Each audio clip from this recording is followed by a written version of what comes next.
Terima kasih, saya bisa lepaskan ini di atas, katanya. Bisa lebih bebas. Saya bukan tamu di jemaat ini, sudah kenal Pastor Don cukup lama. Hanya di tempat ini pertama kali saya masuk. Syukur kepada Tuhan ada tempat seperti ini. Hari ini saya mau kita renungkan, karena 3 minggu lalu kita merayakan Hari Pentakosta. Pada waktu kuasa Tuhan turun dan melahirkan gereja yang meledak dan sampai hari ini tidak bisa di-stop. Waktu kita pikir hal itu, selalu ada kuasa Tuhan yang muncul dalam pikiran. Tapi kuasa Tuhan seperti apa? Banyak anak muda, saya lihat hari ini lebih banyak anak muda. Kami juga layani di Papua, kebanyakan anak muda. Dan banyak anak muda mau supaya Efesus pasal 3 ayat 20 terjadi. Tuhan sanggup melakukan jauh lebih daripada apa yang kita bisa pikirkan dan doakan.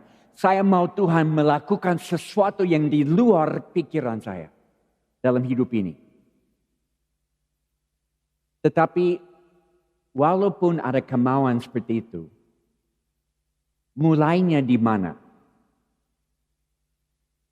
Dan pada saatnya mau mulai buat sesuatu besar bagi Tuhan, kita berhadapan dengan kekurangan kita sendiri. Kelemahan kita sendiri. Dan pada saatnya itu, Tuhan bisa datang dengan kuasanya. Karena waktu saya bergerak di dalam kelemahanku, Tuhan juga bergerak di dalam kelemahanku. Saya mau mengulangi kata ini, kata kalimat ini. Karena ini kuncinya hari ini. Pada saatnya saya bergerak di dalam kelemahanku, Tuhan juga bergerak di dalam kelemahanku. Matius pasal 14 ayat 22 dan terus. Jangan buka, kan ini cerita yang kita tahu. Waktu Yesus berjalan di atas air menuju perahu di mana murid-murid ada. Dan dia panggil Petrus. Dan dia bilang, "Hei Petrus, keluar dari perahu menuju ke saya. Jalan ke atas air." Dan Petrus tinggalkan perahu dan dia jalan di atas air. Sampai dia mulai dengar suara dari ombak-ombak, angin, dan melihat air, baru dia mulai tenggelam. Saya mau tanya, sebelum kita teruskan, dalam hidupmu saudara, perahu merupakan apa? Apa perahu di dalam hidupmu?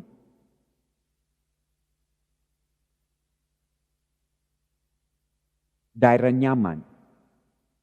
Yang kita tahu bisa berfungsi di dalam kondisi seperti ini. Situasi seperti ini, saya bisa hidup efektif.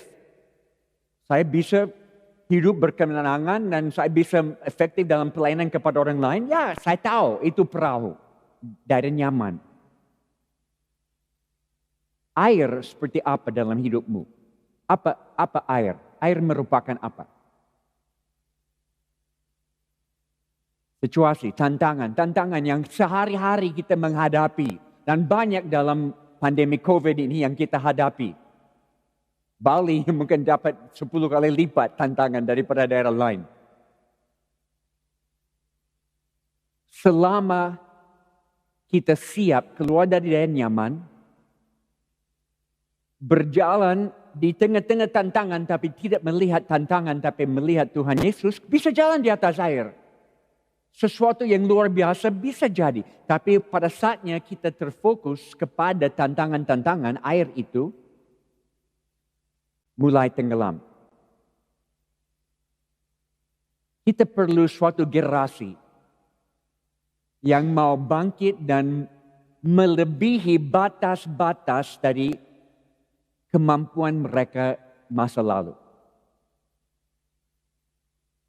Melewati batas dari generasi sebelumnya. Saudara tahu, karena kami banyak melayani anak muda, kami punya gereja anak muda. Dan setiap generasi diwariskan sesuatu dari generasi sebelumnya. Dan mereka terima dan mereka menjalankan, meneruskan, memantapkan. Tapi jarang mereka ciptakan sesuatu yang baru. Biasanya menerima dan meneruskan dan bikin lebih mantap. Kita perlu generasi sekarang dalam pandemi COVID ini yang mau keluar dari batas-batas warisan dari generasi sebelumnya.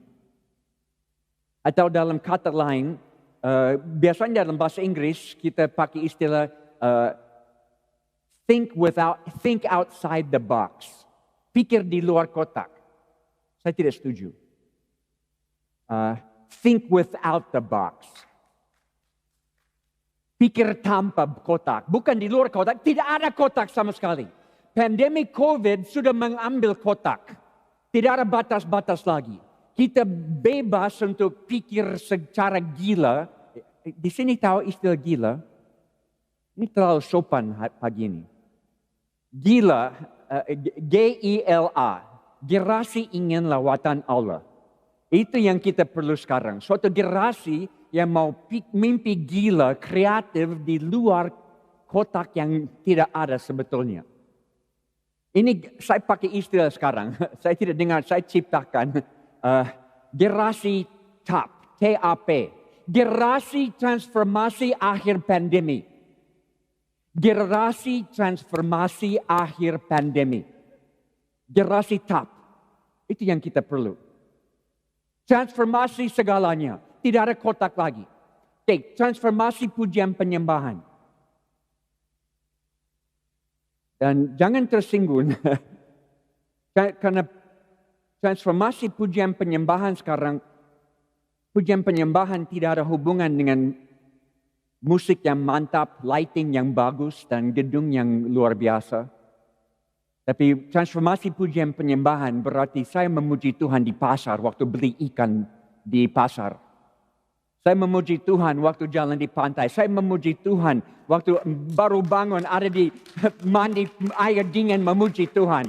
Dimanapun, kapanpun saya punya hubungan memuji Tuhan. Transformasi pujian penyembahan yang tidak dikotakkan lagi dalam satu acara. Saya pikir Bali akan penuh pujian dari Tuhan. Dan akan sangat lain dari yang lama. Oke, pujian transformasi doa. Di mana doa tidak lagi daftar belanja yang kita bawa kepada Tuhan dan minta berkat. Tapi doa menjadi sesuatu yang terfokus kepada penuaian akhir zaman. Bagaimana kami bisa menjalankan rencana Tuhan dalam hidup ini yang sangat terbatas. Kita tidak tahu berapa hari lagi. Dan doa untuk penuaian, bukan untuk kesenangan kami lagi. Doa untuk mereka yang belum percaya, doa bersama mereka yang tidak percaya. Saudara, satu hal yang kami buat dalam 1,5 tahun pandemi ini di Indonesia, beberapa kota, kami kumpul dan berdoa untuk kota. Bukan Kristen, Muslim, Hindu, Buddha. Semua berkumpul di tempat dan jaga jarak 1 meter. Dan menaikkan doa untuk berkat ilahi di atas kota. Karena semua orang mau berkat Tuhan. Mereka semua sadar kita perlu campur tangan Tuhan sekarang. Transformasi doa. Yang tidak terbatas dengan tempat dan jamnya. Transformasi komunitas. Bukan gereja rumah lagi. Banyak di OGM COVID tidak ganggu kami karena kami jangan gereja rumah. Tidak. Ini melebihi istilah dan pikiran gereja rumah. Di mana gereja sekarang menjadi komunitas. Di mana saya sangat cari dan dapat pemulihan hidup. Bersama dengan beberapa orang lain yang ada dalam satu perahu dayung sama-sama dengan saya. Di Papua kami pakai istilah itu. Gereja adalah satu perahu. Kami ada di satu perahu dayung sama-sama. Jadi gereja bukan organisasi keanggotaan. Tapi komunitas bisa 2, 3, 4 orang di mana kita betul-betul dapat pemulihan hidup. Dan COVID menunjukkan keperluan ini. Jadi semua ini saya mau kita hanya baca 3-4 ayat. Karena why is this important? Kenapa ini penting? Pastor Don saya, generasi kami, waktu kami muda, mungkin di seluruh dunia waktu itu, 80% penduduk terbuka dengan agama, terpengaruh dengan agama. Sekarang, generasimu 15%. Dan dalam COVID, karena banyak aktivitas dan formalitas agama tidak bisa jalankan, banyak jenuh dengan agama, tetapi keperluan rohani sangat tinggi. Pergumulan rohani sangat tinggi sekarang. Ini sebabnya kita perlu generasi yang mau bangkit sekarang dan tidak bisa tunggu. Tidak ada waktu untuk tunggu. Saya mau baca 3-4 ayat dari 2 Korintus pasal 12. Ayat 7-10. Ayat yang terkenal. Paulus berkata demikian. Dan supaya aku jangan meninggikan diri karena pernyataan-pernyataan yang luar biasa itu, maka aku diberi suatu duri di dalam dagingku. Yaitu seorang utusan iblis untuk menggocoh aku supaya aku jangan meninggikan diri.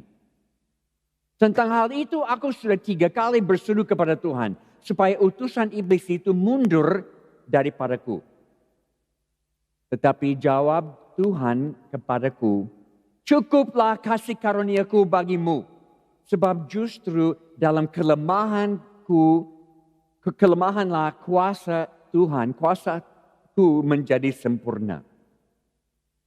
Sebab itu terlebih suka aku bermegah atas kelemahanku, supaya kuasa Kristus turun menaungi aku. Karena itu aku akan senang dan rela di dalam kelemahan, di dalam siksaan, di dalam kesukaran, di dalam penganiayaan, di dalam kesesakan, di dalam pandemi COVID. Terima kasih Tuhan karena Kristus. Sebab jika aku lemah, maka aku kuat. Terima kasih atas COVID. Kita akan lihat hal ini. Tapi ayat-ayat ini ditulis Paulus, sebetulnya ayat-ayat sebelumnya, ayat 1-6, ini seperti lamaran kerja. Dia sudah tulis semua kredit yang dia punya dalam hidupnya. Oh, saya mengalami hal-hal yang orang lain tidak alami. Saya melihat hal-hal yang orang lain tidak lihat. Saya punya hubungan dengan Tuhan yang lebih dalam daripada orang lain. Tapi saudara tahu, lebih banyak berkat, lebih banyak cenderung manusia tinggi hati, sombong. Kadang-kadang hidup kita yang kita nikmati, ada pada saatnya kita tidak punya apa-apa. Dalam pandemi COVID ini, banyak keluarga, suami istri hubungan retak, banyak counseling keluarga. Saya tidak tahu dengan counseling suami istri meningkat sekarang. Dan satu pertanyaan saya selalu tanya suami istri yang datang untuk counseling. Dalam pernikahanmu, kapankah waktu paling indah?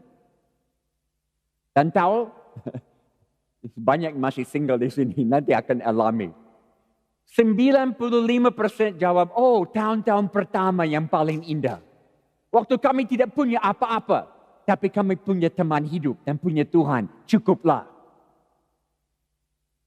Karena waktu kita tidak punya apa-apa, kita tahu Tuhan penting. Kita tidak tahu apa yang kita perlu. Mungkin dalam pelayanan, perlu kendaraan, perlu fasilitas, perlu alat-alat musik canggih, perlu gedung bagus, perlu ini. Sebetulnya mungkin tidak perlu. Atau pribadi, saya rasa perlu ini. Di Papua banyak anak muda bilang, Jim, saya tidak bisa maju karena saya lahir di pedalaman. Kalau saya lahir di kota, saya dapat banyak kesempatan seperti anak lain, saya bisa maju. Tidak. Kamu lahir di mana Tuhan tentukan bagimu. Tidak salah. Satu kali saya di pedalaman di daerah Membramo, ada dengan satu suku di kampung di posisinya di samping sungai. Saya duduk dengan mereka, saya tanya, apa yang kalian perlu di sini? Keperluan apa? Jawaban mengejutkan. Mereka bilang, Jim, kami perlu ikan di dalam kaleng. Ikan di dalam kaleng? Ada sungai, banyak ikan. Ikan kaleng, kenapa? Karena pernah ada pedagang-pedagang lewat cari kulit buaya. Dan waktu mereka dapat kulit buaya, mereka bayar dengan kaleng-kaleng ikan. Dan mereka pikir, oh ikan di dalam kaleng. Itu yang paling, kami sudah tiba, kami sudah maju. Mereka pikir itu tanda kemajuan. Masuk dunia modern karena makan ikan di dalam kaleng. Kita tidak selalu tahu apa yang kita perlu. Tapi Tuhan tahu. Dan saudara sadar COVID adalah, tidak ada sesuatu terjadi di bumi ini kecuali ada izin dari Tuhan. Ayub pun tidak bisa dicobai iblis kecuali dapat izin dari Tuhan. Jadi COVID tidak mengejutkan Tuhan. Tuhan tahu. Dan dia izinkan supaya banyak yang kita bisa sembunyi di belakang aktivitas gereja. Semua diambil satu aktivitas sampai tinggal terbuka semua kelemahan. Apa yang dulu bisa disembunyikan sekarang sudah nyata. Dan kalau kita mau berhadapan dengan itu, bisa ada terobosan. Bisa lihat kuasa Tuhan di dalam kelemahanmu. Tapi banyak orang mau lari dari kelemahan. Mau lari dari semua yang mereka lihat sekarang. Oh, harus kembali ke normal. Oh, saya tidak tahu di sini, Pastor Don. Tapi di Papua, COVID ini menimbulkan 3 respons. Pribadi juga organisasi. Ada yang bilang, oh Jim, kami bertahan, tunggu sampai bisa kembali normal lagi. Salah, karena tidak akan ada normal lagi. Ada yang kedua, oh Jim, kami jaringan gereja rumah. Kalau tidak bisa kumpul, tidak apa-apa. Kami tidak terganggu, kami teruskan di rumah. Salah juga. Ada yang ketiga, yang saya ambil posisi ini. Bahwa Tuhan izinkan COVID sebagai berkat untuk loncatkan kita ke depan. Ke tempat-tempat yang kita tidak akan dapat terobosan kecuali ada tantangan ini. Karena tantangan ini membuka pintu untuk kuasa Tuhan datang. There are things happening we will never experience God's intervention except now. Dan saya paling takut. COVID akan selesai dan kita belum belajar semua yang Tuhan mau ajar kita. Kesempatan sudah lewat. Saya tidak mau lewat kesempatan belajar semua yang Tuhan mau. Karena tangkap ini. Kita nyanyi, Yesus adalah segala-galanya yang saya perlu. Sebetulnya kita tidak sadar dia segala-galanya sampai semua diambil satu-satu sampai kosong. Dan hanya dia yang kita punya. Baru kita tahu dia segala-galanya. Dan apa saja yang terjadi dalam hidup ini yang buat saya lari kepada Tuhan, itu baik. Apa saja yang terjadi yang buat saya berseru, Tuhan tolong, itu baik dalam hidup saya. Dan saya bukan orang yang ekstremis, mau panik semua karena COVID, tidak. Saya sudah kehilangan beberapa teman paling dekat di Papua mati dari COVID. Saya sudah capek dengan pemakaman dengan protokol COVID. Saya tidak mau buat satu kali lagi. Tapi saya percaya lewat semua Tuhan masih berdaulat. Tuhan masih memerintah. Punya tujuan. Apakah kami ikut tujuan dia? Ada kedua, ayat 9. Kelemahan kita adalah guru yang mengajar kita tentang kasih karunia.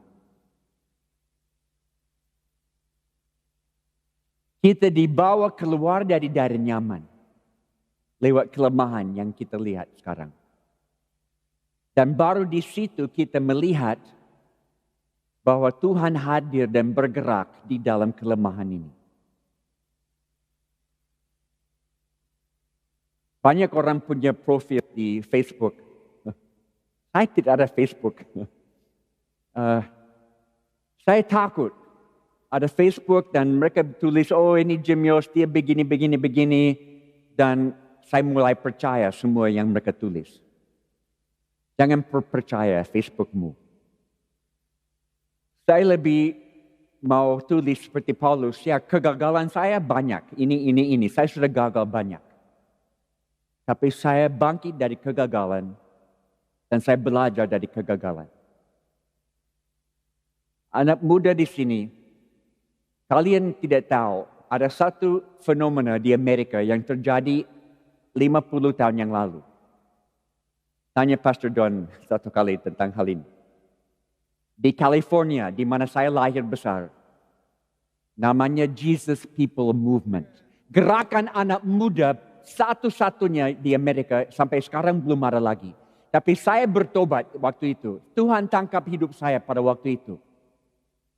Kami semua rambut panjang gila narkoba. Dan Tuhan tangkap dari pantai, dari jalan, ribuan. Kami ada di dalam satu tenda memuji Tuhan di Los Angeles. Dan tidak ada orang dewasa, semua baru. Hanya satu orang dewasa, namanya Chuck Smith, Pastor Chuck Smith. Hanya satu. Dan saudara, saya sudah bertobat dalam 2 minggu. Baru bertobat 2 minggu, saya diangkat pemimpin. Pemimpin. Karena tidak ada dewasa, semua baru. Kami diangkat jadi pemimpin dan langsung jatuh lagi. Dan Chuck Smith punya karunia pembapaan. Dia bapa rohani. Dan dia angkat kami, dia bilang coba lagi, saya percaya kamu bisa. Dan lewat banyak kegagalan kami bangkit dan belajar. Bisa tangkap ini. Sekarang ada generasi di Indonesia yang takut gagal. Di jemaat kami di Papua, 1000 anak muda. Kami bangkit berdiri, ayo angkat tangan, semua angkat tangan. Dan kami berseru, takut it's okay. Takut it's okay. Gagal it's okay. Don't be afraid to fail. Jangan stop. Dan kelemahan kita sekarang mengajar kita mengenai kasih karunia Tuhan selalu cukup. Jadi saudara, ada 2 prinsip bekerja di sini. Kita bersiap-siap sungguh-sungguh, seolah-olah semua bergantung pada kami. Dan kita bergerak, seolah-olah semua bergantung kepada Tuhan. Jadi dua-dua, kita buat bagian kita, Tuhan buat bagian dia, dan kita lihat sesuatu terjadi. Perlu kasih karunia untuk keselamatan, perlu kasih karunia setiap langkah dalam hidup ini, sampai hari terakhir bertemu dengan Tuhan Yesus muka dengan muka nanti di surga. Yang berikut ayat 9-10, respons kita terhadap kelemahan adalah kunci yang membuka pintu untuk pertolongan Tuhan datang. Wow, respons kita terhadap kondisi ini, kelemahan yang kita lihat, itu kuncinya. Saudara, ada banyak orang tanya, Jim, apa kuncinya orang bisa terima kelimpahan dari Tuhan? Berkat kelimpahan dari Tuhan. Apa kuncinya? Oh, saya selalu jawab. Dia harus siap terima kerugian dulu, baru siap untuk terima keuntungan. Siap rugi dulu, baru dapat kelimpahan berkat. Saya sudah rugi semua 3 kali dalam hidup saya. Kehilangan semuanya. Kehilangan semua pelayanan, semua nama baik, semua aset diambil orang lain.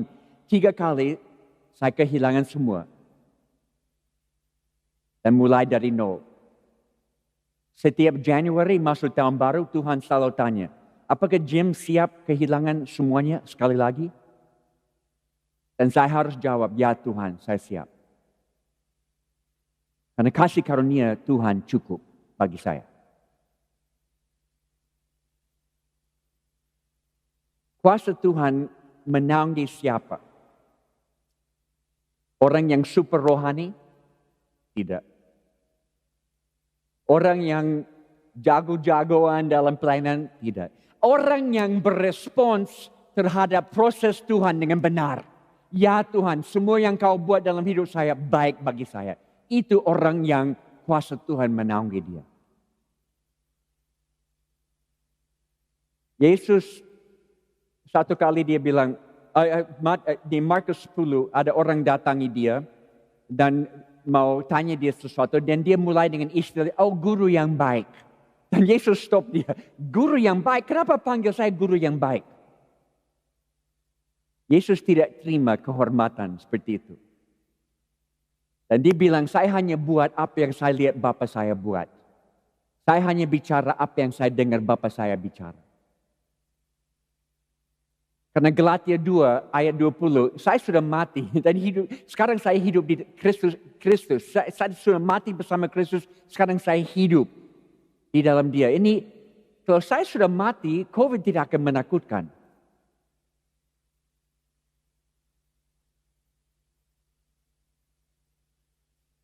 Ada satu hero saya dari generasi, semua hero saya dari generasi muda. Malala dari Pakistan yang dapat Nobel Peace Prize beberapa tahun lalu. Dia besar di satu daerah Pakistan yang keras dan perempuan tidak diizinkan, anak-anak perempuan tidak diizinkan bersekolah. Dan dia promosikan, membela hak perempuan bisa sekolah. Dan satu hari ada orang datangi dia dengan senjata dan tembak dia di muka. Dan dia hidup, tidak mati. Dan ini yang dia katakan. Mereka bisa ambil nyawa saya, tapi mereka tidak bisa ambil impian saya. Mimpi saya. Ini yang saya mau lihat dari generasi muda. Yang tidak takut apapun. Dan punya mimpi yang mau jalankan apapun harganya. Saya akan bermegah di dalam kelemahanku. Saya akan rangkul kelemahanku. Saya akan bertemu Tuhan di dalam kelemahanku. Saya mau akhir dengan beberapa kesaksian, cerita dari hidup saya. Karena saya tidak berani bicara sesuatu yang saya tidak belajar sendiri dulu. Waktu kami datang ke Papua 40 tahun lebih yang lalu, kami masuk di wilayah yang paling sulit. Karena saya dan istri punya moto hidup bersama. Kami nikah, tinggalkan Amerika, baru nikah bulan Maret di Amerika, di Papua. Dan kami punya moto, kami mau buat pelayanan yang orang lain tidak mau buat atau tidak bisa buat. Kalau orang lain bisa buat, silakan. Saya mau buat pelayanan yang orang lain tidak mau. Jadi kami cari di Papua mana suku paling terisolir yang tertinggal. Dan itu di Perlaman, di selatan, daerah rawa, nyamuk banyak, malaria hebat. Angkatan Laut dari Amerika sudah buat penelitian dan mereka menemukan malaria paling ganas di seluruh dunia di Papua, di tempat kami. 2 minggu di hutan kami ada, saya dapat hadiah datang ke Papua, malaria. Welcome to Papua, malaria. Bukan malaria ringan, malaria 4+4, panas tinggi, muntah-muntah, menggigil, tulang rasa mau hancur, konvulsi, harus dievakuasi dengan pesawat air, dibawa keluar, sembuh kembali, sakit lagi. Setiap bulan sakit. 1 tahun sakit, 2 tahun sakit, 3 tahun sakit terus. Sampai saya tanya Tuhan, apakah saya punya panggilan untuk sakit? Karena saya tidak punya teologi penderitaan. Di Amerika kami punya teologi kemakmuran, tapi tidak ada teologi penderitaan. Saya harus belajar itu di Indonesia. Terima kasih. Di mana saya percaya Tuhan mau menyembuhkan. Saya akan doakan orang sakit. Tapi kadang-kadang dengan tujuan yang Tuhan tahu, dia delay, dia tunda kesembuhan. Supaya kita bisa mencerminkan Yesus kepada banyak orang. Dan saya tidak tahu, sampai ada gerakan 80% suku kami sudah percaya Yesus. Gerakan besar. Dan saya ada di satu rumah tradisional dan kami bakar sagu di api. Dan ada satu bapa bilang, Jim, kami lihat Jim sakit terus. 1 tahun, 2 tahun, 3 tahun pertama. Masih ingat? Oh ya, saya ingat, tidak bisa kembali. Tidak bisa lupa hal itu. Mereka bilang, Jim, kami lihat Jim sakit. Dievakuasi keluar dengan pesawat, kami pikir dia tidak akan kembali di sini. Tapi kembali. Jatuh sakit lagi, dibawa keluar. Kami pikir dia tidak akan kembali. Tapi kembali. Ini mulai bicara kepada hati kami bahwa Jim bawa berita yang begitu bagus. Kami harus dengar ini. Bisa tangkap ini? Tuhan pakai penderitaan dalam hidup saya sebagai persiapan bagi Injil dalam hidup mereka. Dan kalau saya bisa sakit supaya satu suku datang kepada Tuhan, why not? Kenapa tidak? Karena tujuan hidup ini bukan kesenangan saya, bukan kepuasan saya, tapi mau memenuhi panggilan Tuhan. Saya mau akhir dengan ini, COVID. Waktu COVID datang ke Papua, kami gereja pertama yang tutup. Kami gereja terbesar di Papua. Semua anak muda, sekitar 1,000 anak muda. Semua dari latar belakang yang kacau. Mengasihi Tuhan dengan segenap hati. Tapi waktu COVID datang, kami tutup. Minggu depan, kami buat semua di rumah-rumah dan buat live streaming doang. Karena anak muda tahu, saya tidak tahu live streaming, tapi anak muda semua tahu. Jadi saya duduk di depan dengan 4 pemimpin, tidak ada musik, kami a cappella. Menyembah Tuhan spontan dan saya buat PA induktif. Kami nikmati. Tapi ada problem. Terlalu popular. Ribuan orang nonton. Habis itu saya duduk dengan pemimpin dan saya tanya, kalau Tuhan Yesus di dunia ini, apakah dia akan live streaming? Kami pikir-pikir akhirnya kami tutup. Bukan karena live streaming salah. Jangan salah mengerti. Tujuannya. Banyak orang pakai live streaming untuk bersaing, cari likes, cari orang senang. Tujuannya harus amanat agung, memuridkan bangsa-bangsa, bikin murid yang bikin murid yang bikin murid. Jadi pemuridan adalah hasil yang kita harapkan, bukan entertainment. Jadi kami mulai discovery keluarga, di mana kami buat bahan dan kami buat bahan untuk adults, untuk remaja, untuk pemuda, untuk anak-anak kecil. Dan semua bisa buat di rumah dengan anak-anak sendiri. Sekolah minggu tidak ada lagi, kembali ke rumah. Dan ini booming seluruh Indonesia. Ribuan orang pakai Discovery Keluarga setiap minggu. Dan mereka menyembah Tuhan, belajar tentang Tuhan di rumah dan jalankan. Bikin murid yang bikin murid di rumah. Ini tidak akan kami buat kalau tidak ada COVID. Terima kasih Tuhan. Dan kami waktu COVID pemerintah izinkan kami ibadah dengan protokol seperti ini. Kami 600 anak muda hari Minggu, hari ini, jam ini. Tapi jaga jarak semua. Tapi setengah di dalam, setengah di luar. Itu baik. Kami gereja 2 model sekarang. Yang penting hadir atau di rumah, bikin murid yang bikin murid yang bikin murid. Ini it's all about pemuridan. It's not about entertainment. Jadi ini yang saya mau pesan hari ini. Lihat kelemahan yang Tuhan izinkan matamu melihat dalam pribadi, di dalam gereja, dan bersyukur. Terima kasih Tuhan. Kelemahan saya rangkul supaya kuasa-Mu bisa masuk ke dalam. Kasih karunia-Mu cukup bagi saya. Tanpa kasih karunia-Mu, celakalah hidup saya.